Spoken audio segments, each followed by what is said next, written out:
presentation is to outline the basic train of thought that arrives at this new economic model, which is based not on the movement of money as we know today, but rather the intelligent management of the Earth's resources, drawing inference from the physical world as to the most efficient, strategic, and sustainable method for meeting the needs of the human population.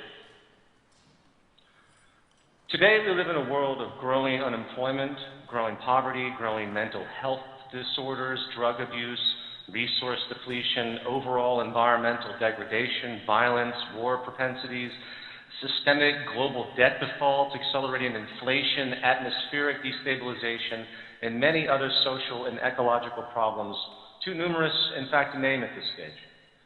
And while these issues continue to persist to one degree or another, regardless of the political party in power or even the country, you might notice that there is a general dismissal by the public to consider that maybe the socioeconomic system itself, the very foundation of our society, could be intrinsically flawed and at fault. What if the very game we all play is really the problem? What if the very nature of the dominant institutions and methods of our time is actually creating and reinforcing certain behavioral tendencies which are, to put it simply, unsustainable and destructive? As time has moved forward with the exponential increase of human understanding, we have seen a natural erosion of various forms of superstitious and provably non-progressive practices. We appear to be slowly inching into an age of reason, if you will, which recognizes that there are indeed proven governing natural laws with direct physical reference, and that this method of thought, which we could term simply as scientific, allows us to extrapolate truly viable approaches to our conduct.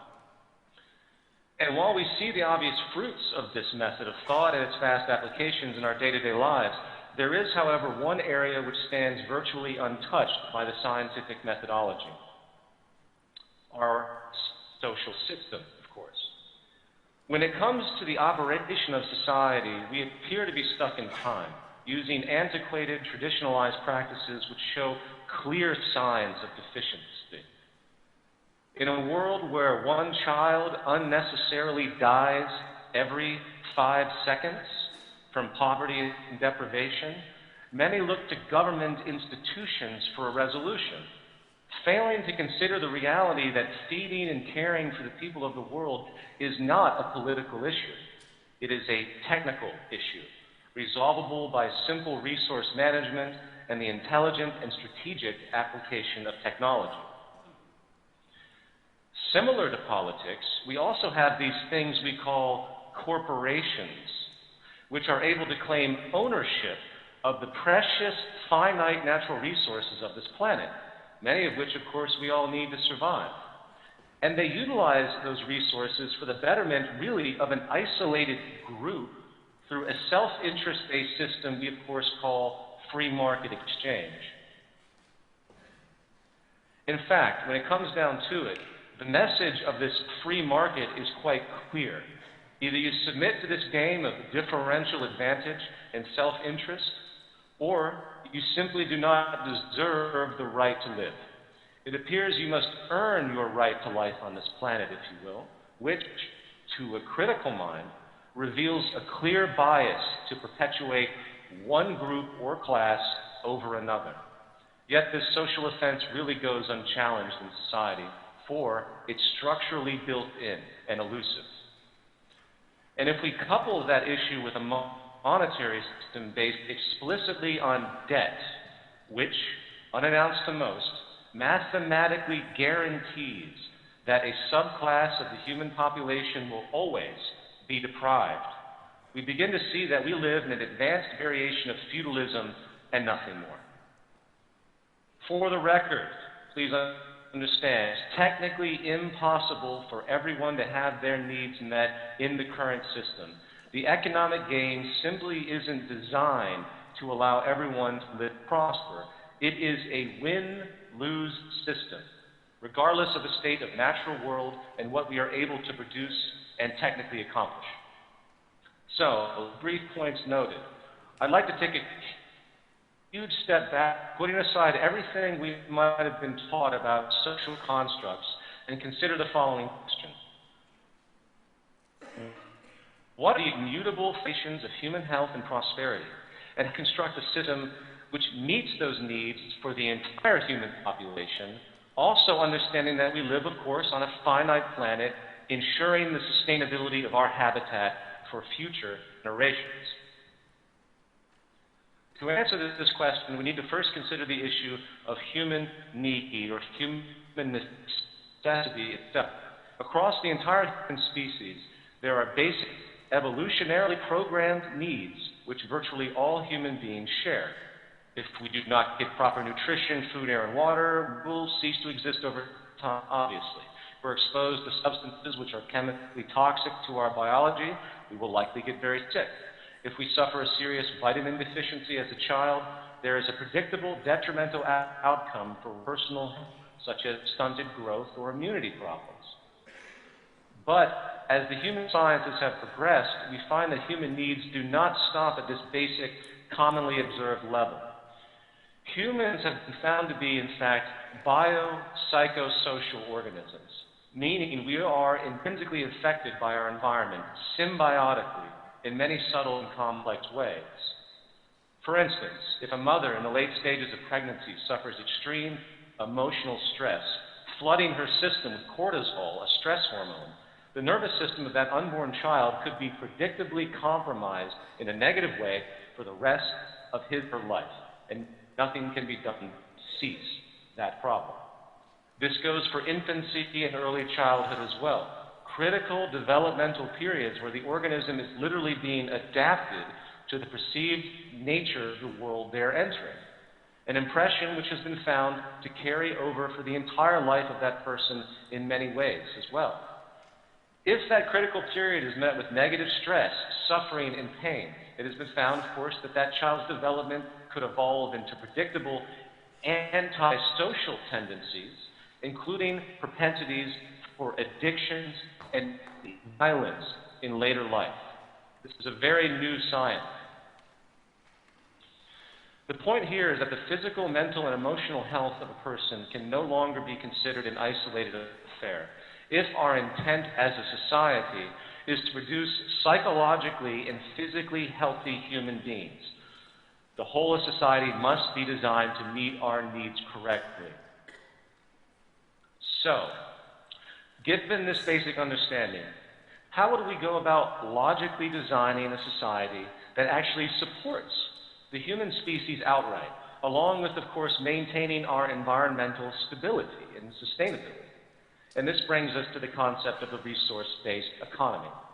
A resource-based economy is a direct response to these scientific understandings, inferentially derived to calculate how to best meet the spectrum of human needs in the most efficient and sustainable way possible. From there, we are able to arrange a society with very little need for human opinion. If, of course, our collective goal is to simply maximize our sustainability and economic efficiency, the system becomes self-evident, natural. So, there are three initial economic considerations I would like to run down: resource counting, dynamic equilibrium, and strategic design. As far as resource accounting, we recognize that we live in a virtually closed planetary biosphere with a set of mostly finite resources at our disposal. Given this reality, the logic becomes quite clear that we must account and organize scientifically. Proper economic resource allocation really cannot be made unless we have a clear understanding of what and where it is in a complete, unified global way. Eventually, in fact, this understanding will also lead to what we could call the carrying capacity of the Earth, which is also very important information in general that I will not expand on right now. So, this accounting considered, the next step is to track our rates of change and regeneration. Here we have what could be called dynamic equilibrium. A classic example of this today is deforestation, a natural growth cycle, And if our use of wood exceeds the rate of natural regeneration, which is of course the case today, unfortunately, we have a problem, for it is, by definition, unsustainable, obviously. Remember, as an aside, the monetary market model requires as much consumption as possible to keep the growing population employed and hence the economy operational. This is, of course, simply ecocidal as an approach. A core requirement of a true economy is to economize or be strategically efficient and conservative. Today, in fact, by all measures, we live in an anti-economy, based erroneously on consumption, not conservation and sustainability. And this brings us now to strategic design. Efficiently meeting human needs on a finite planet in a sustainable way means resource allocation must be optimized strategically. Today, allocation is haphazardly done through arbitrary monetary rationalizations with no regard for the resources themselves and their properties. It is about what can be afforded by the producer and hence the consumer, not what is most efficiently, scientifically, and strategically applicable. Essentially, in a sustainable economy, production really needs to be based on scientific reasoning, and the attributes of the current model are just interferences. The market system has a cost efficiency-based mechanism which serves only to inhibit intelligent design. Let it be stated outright, for the record, that a true economy is about doing what is most scientifically accurate, not what some company can afford in order to remain competitive in the market system. That is complete negligence at the basic level. So, moving on, given these three basic economic components, let's now continue the inference. Building upon these, we can then arrive at the following more specific points. We need to move from a growth to a steady-state economy. Dynamic equilibrium simply cannot be maintained in a growth economy, for constant growth is, well, impossible on a finite planet. 2, we need a collaborative system, not a competitive one. Again, strategic, true design simply cannot be fulfilled when cost efficiency is in play. 3, we need a true planned system. A system actually formulated to take into account resource allocation, dynamic equilibrium, and strategic design explicitly. The dispersed, haphazard corporate system doesn't even come close.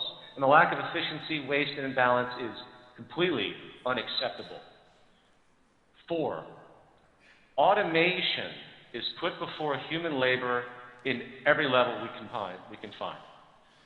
This falls into the component of strategic design once again. Not only do we design consumer goods to be as efficient as we can, but the design of the production methods themselves to produce these goods needs to be equally as strategic to optimize output and reduce waste. Believe it or not, productivity is now inverse to human employment in most sectors studied, which means it is in fact socially irresponsible not to automate. It can allow us to generate a strategic abundance, not to mention freeing humans from mundane, pointless, and dangerous labor. And 5, we need to move from a system based on property to one based on strategic access, and hence, in fact, the removal of monetary exchange completely. There is a big difference between the current state of affairs and the state of scarcity inherent in our past. We now have advanced production technology which can actually enable an access abundance, or a system of distribution which can allow for universal access to virtually all common goods and services when they need it, in fact, with no need for monetary exchange. In a society where I drive my car for only a few hours a week, does it really make efficient sense for me to store this vehicle where it sits for 90% of its lifespan? It is much more intelligent to create a universal shared system to eliminate such waste. So I'm going to have to move very quickly now due to time restrictions here, but I simply want to point out that we have a conspicuous consumption-based economy which is unsustainable, And we can create a much better system based on efficient strategic access if we are willing to